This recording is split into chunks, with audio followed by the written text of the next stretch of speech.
Look at your wrists for a second. No matter how much you train, no matter how much you eat, they still look thin, small, almost unchanged. It's one of the most frustrating things for people trying to build an impressive physique. Your arms might grow, your shoulders might get wider, your chest might fill out, but your wrists? They stay the same. So naturally, the question comes up, why? Why do your wrists stay thin no matter what you do? And is there actually a way to fix it? Let's start with the truth most people avoid.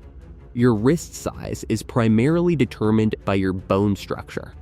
The wrist joint is made up of a group of small bones called carpals, along with the ends of your radius and ulna.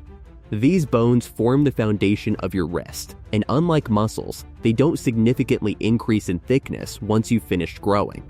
That means if you naturally have small wrists, you cannot drastically change their size. No exercise, no supplement, no hack will suddenly make your wrist bones thicker. And that's where a lot of frustration comes from. People are trying to change something that isn't designed to change. But here's the part most people miss. Just because you can't change the bones, doesn't mean you can't change how your wrists look. Because what actually creates the appearance of big or small wrists isn't just the bones, it's everything around them. And this is where the real solution begins. If your forearms are underdeveloped, your wrists will always look thinner than they actually are. The lack of surrounding muscle creates a visual contrast that makes the joint stand out more. But when your forearms are thick, dense, and well developed, that contrast disappears. Your wrists start to look more proportionate. Your arms look fuller. Your entire physique looks stronger. So instead of trying to build bigger wrists, you should be focused on building bigger, stronger forearms. Now, let's go deeper into how to actually do that. Your forearms are made up of multiple muscles responsible for gripping, flexing, extending, and rotating your hands. These muscles are active almost all the time, even in daily life. That means they respond well to both strength training and frequent use. The first and most important factor is grip strength. Grip is the foundation of forearm development. Every time you hold on to something, whether it's a barbell, dumbbell, or even your body weight, your forearms are working. If your grip is weak, your forearms will stay underdeveloped. But if you train your grip consistently, your forearms are forced to adapt. One of the simplest and most effective exercises is the dead hang. Grab a pull-up bar and hang for as long as you can. It sounds basic, but it's incredibly effective. It forces constant tension through your forearms and builds endurance at the same time. Another powerful exercise is the farmer's carry. Hold heavy weights in both hands and walk. Your only job is not to drop them. This builds grip strength, forearm thickness, and overall stability. Even holding heavy weights for time without moving can create significant growth over time. Next, you need direct forearm work. This is where most people fail. They rely only on compound movements and ignore isolation exercises for the forearms. Wrist curls are essential. When you perform wrist curls with your palms facing up, you target the inner forearm muscles. These muscles add thickness and size. Reverse wrist curls, with palms facing down, target the outer forearms. This area is often neglected but plays a huge role in creating a balanced, powerful look. The key here is control, and not just basic control, but intentional, disciplined execution. Pause briefly at the top. Lower it even slower than you lifted it. At first, this will feel harder, much harder. Weights that felt easy before will suddenly feel challenging. Sets will burn more. Your forearms will fatigue faster. That's how you know it's working, because now you're not just moving weight, you're training the muscle. Over time, this level of control leads to real, visible growth. Not just a temporary pump, but actual thickness and strength that stays. Now, let's talk about one of the most effective movements you can add: hammer curls. Unlike traditional curls, where your palms face upward, hammer curls keep your palms facing each other throughout the movement. This small change shifts the focus onto a key muscle, the brachioradialis. This muscle runs along the upper part of your forearm, connecting your elbow to your lower arm. It plays a major role in forearm thickness and overall arm density. When the brachioradialis is underdeveloped, your arms can look incomplete, big biceps, but lacking depth and structure near the elbow and forearm. But when it grows, everything changes. It fills the gap between your upper arm and forearm. It adds visible size from multiple angles. It makes your arms look thicker, stronger, and more balanced. And the best part? It responds relatively quickly when trained properly. With hammer curls, the same rule applies. Control over everything. No swinging. No leaning back. No rushing.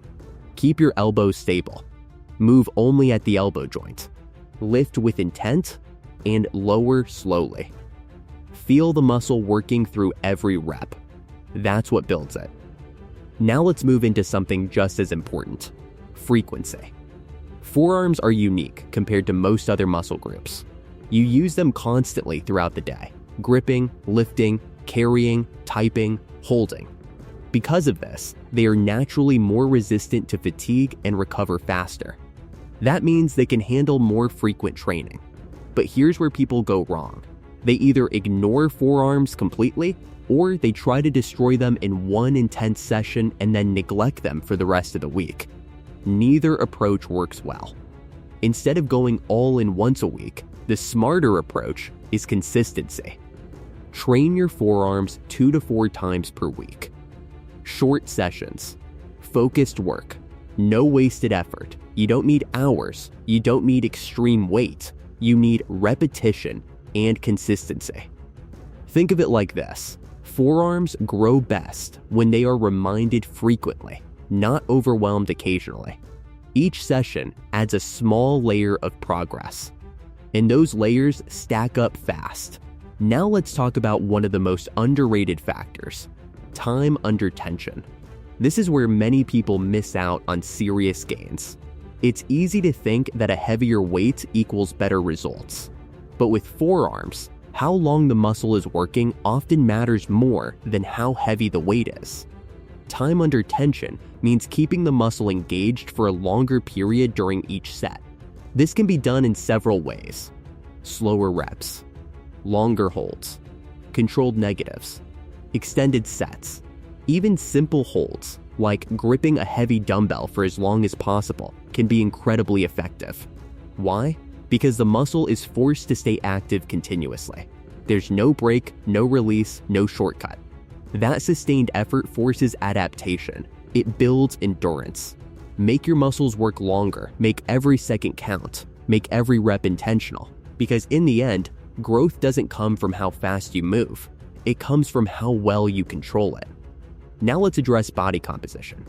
If you are extremely lean, your wrists will naturally look thinner because there is less overall mass around your arms. Gaining healthy weight can improve the appearance slightly by adding size to the surrounding areas, but this should never replace proper training. Muscle, not fat, is what creates the strong, balanced look most people want. And then there's genetics, because they create contrast. When your forearms and arms are well developed, smaller wrists can make everything else look bigger by comparison. It's the same principle used in visual design. Contrast enhances perception. So instead of seeing thin wrists as a weakness, you can turn them into an advantage, but only if you build the surrounding muscle. Now let's talk about patience. This is not an overnight transformation. Forearm growth takes time because these muscles are already used to daily activities. They require consistent effort to change, but the results are worth it. Stronger grip.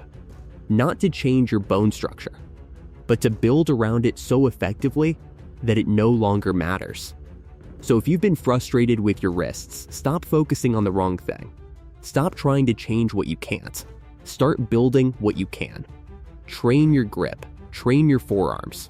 Stay consistent. Be patient. Because in the end, the only real way to fix thin wrists, it is to make everything around them bigger, stronger, and more powerful. Like, subscribe, and comment for more.